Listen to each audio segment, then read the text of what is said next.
country another way. This is the word of God for the people of God. Thanks be to God. You may be seated.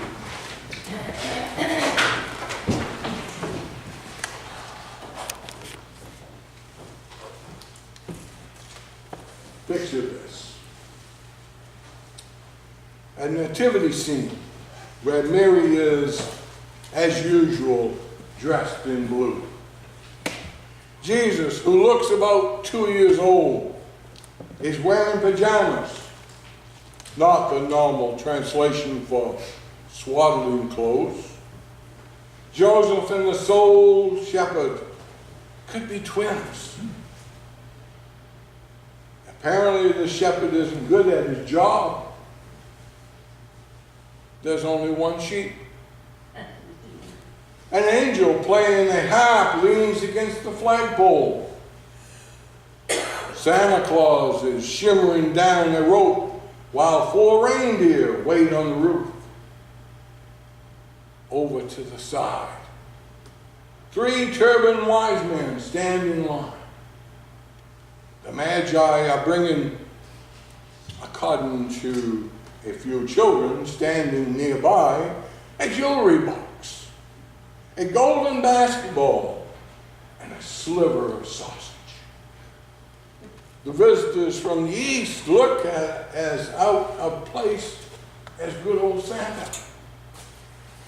Matthew's version of the first Christmas has little in common with Luke's most popular account. Trying to put the 2 stories together is confusing. The shift is dramatic. Exit shepherds, enter wise men. Exit stable, enter palace. Exit poverty, enter wealth. Exit angels, enter dreams. Exits Mary's lullaby, enter Rachel's cry. One of the few things Matthew and Luke agree on is an emphasis on traveling. The story is about people making trips from Nazareth to Bethlehem, from the fields to a manger, from Judea to Egypt. The best known, longest, and most unlikely of the journeys is from Persia to Palestine. A trip for which MapQuest wouldn't even try to give directions. This unreasonable trip couldn't have a reasonable beginning. What couldn't have possibly started them on that journey? Matthew implies that the trip began with an unexplainable longing. Something unaccountable led them to follow a light without knowing where it would take them. The gospel tells us little about the wise men. They are described as magi or astrologers. The word magi is the root from which we get our word magician. Something like magic may be the point. In Ordinary Magic, John Welwood writes, magic is a sudden opening of the mind to the wonder of existence. It is a sense that there is much more to life than we usually recognize.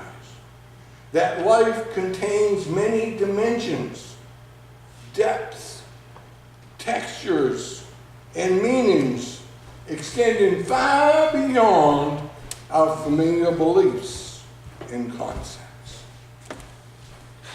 Matthew wants us to see something beyond the familiar.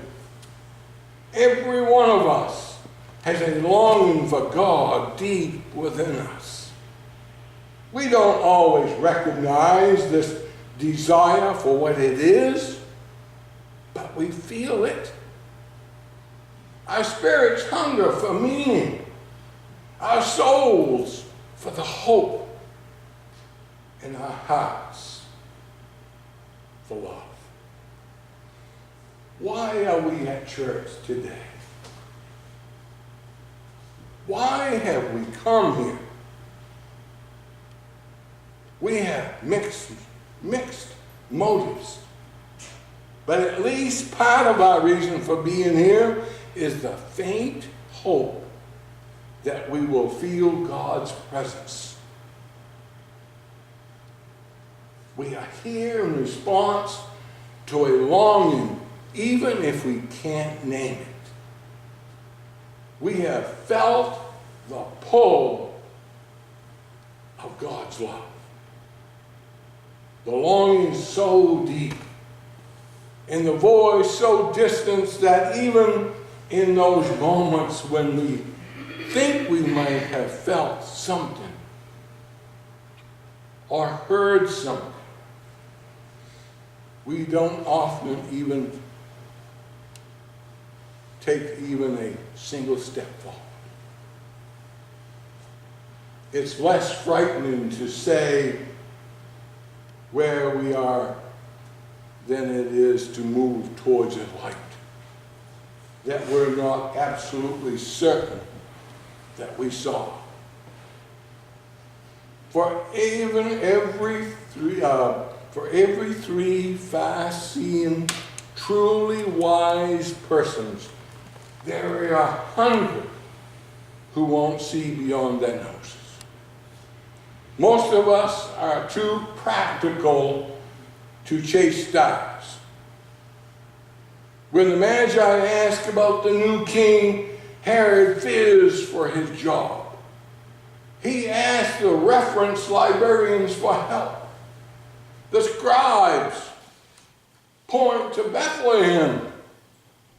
Herod tries to hoodwink the Magi into coming back to tell him the children's location so that he can pay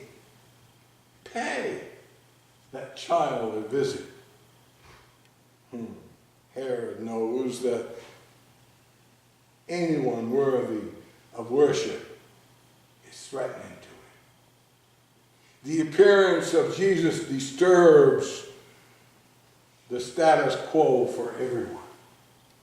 Everything we own, claim, or dream is threatened if a new king takes over.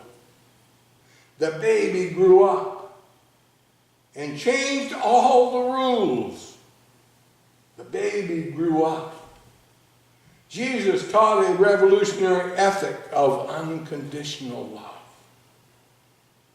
stubborn forgiveness, and radical hospitality to those who were marginalized in his society.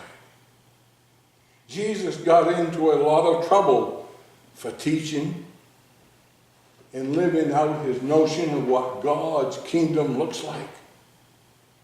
None of us wants to lose that to which we have grown accustomed. Our trivial desires obscures our genuine longing. We know how much that to which God invites us, but we don't want any part of it. God invites us to spend less money on ourselves and more on those that are in need. God calls us to waste less time amusing ourselves and giving more time to our family, to our friends, and yes, even strangers. God tries to gently persuade us to turn our attention from the temporary to the permanent, from passing time to investing in eternity. We know far more about God's invitations than we care to admit. If we don't listen for God, it may be because we have already heard God.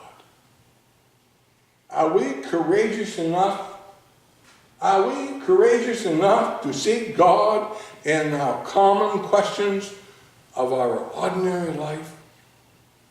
In each confrontation, at every stage, we go forward in faith or shrink slowly back in fear.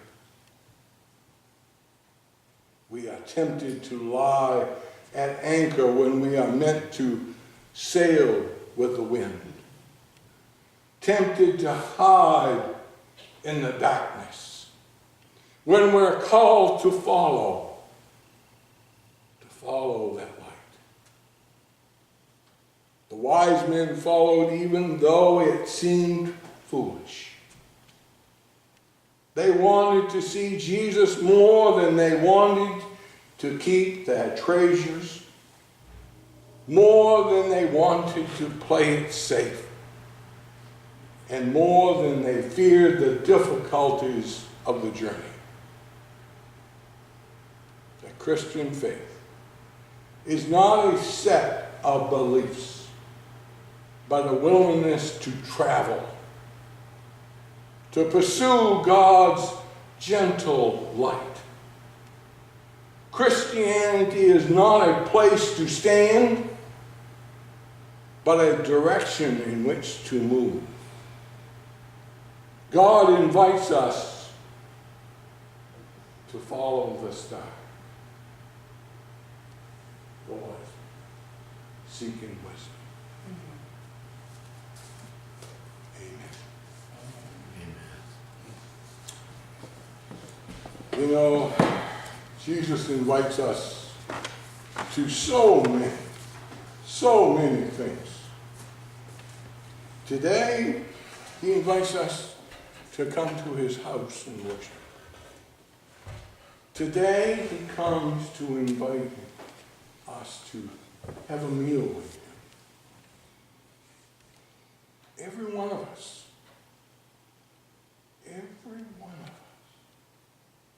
whether we have maybe some doubts in the back of our minds,